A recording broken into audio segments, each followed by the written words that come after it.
Director Rob Reiner and wife Michele Singer Reiner found dead at home.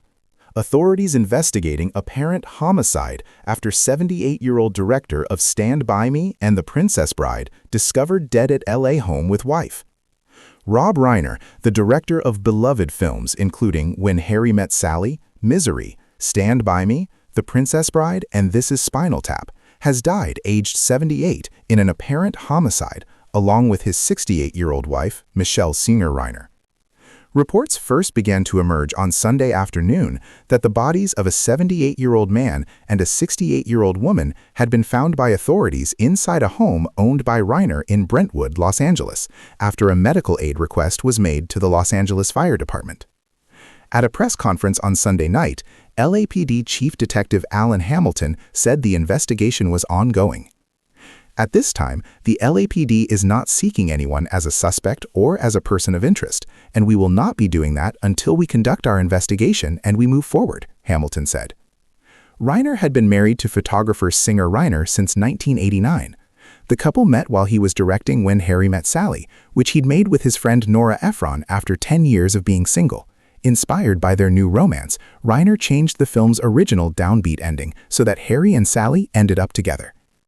The son of the renowned comic actor Carl Reiner and the singer Estelle Lebost, Reiner was born in the Bronx, New York in 1947. He initially went into acting in the 1960s, landing his first big role as the countercultural Michael "Meathead" Stivic in all 9 seasons of the sitcom All in the Family. He won 2 of 5 Emmy nominations for his performance and was also nominated for 5 Golden Globes in the role. Reiner made his directorial film debut in 1984 with much-loved mockumentary This Is Spinal Tap, which follows a dopey British heavy metal band. He followed it with a rapid run of hits including Stand By Me, 1986, The Princess Bride, 1987, When Harry Met Sally, 1989, which is often ranked among the best romantic comedies of all time, Misery, 1990, and A Few Good Men, 1992, which was nominated for an Oscar for Best Picture. Reiner was particularly proud of Stand By Me, as he felt it was the first thing he made outside of his father's shadow.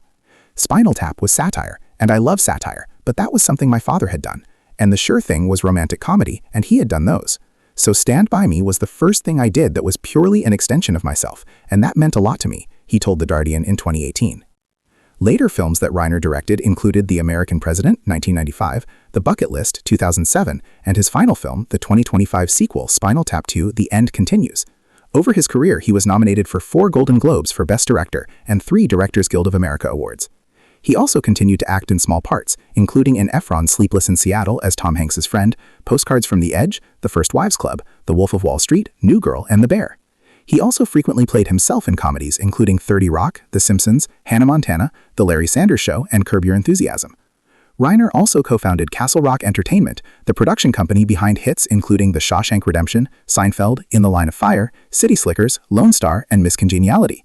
He would later say that it became harder to get funding for smaller films in the 2000s. I mean, I'm making the movies I want to make, but it's not with the same kind of support system that I had, and so it's much more difficult, he told The Guardian in 2018. Studios are looking for hundreds and hundreds of millions of dollars in profit, and you're not going to get it with a little movie. I came into this business to express myself and tell stories, not just churn out a product. Reiner was a prominent political activist and critic of U.S. President Donald Trump. He co-founded the American Foundation for Equal Rights, which initiated the court challenge that lifted the ban on same-sex marriage in California. He also spearheaded campaigns against smoking and considered running against the then California Governor Arnold Schwarzenegger in 2006, but decided not to for personal reasons.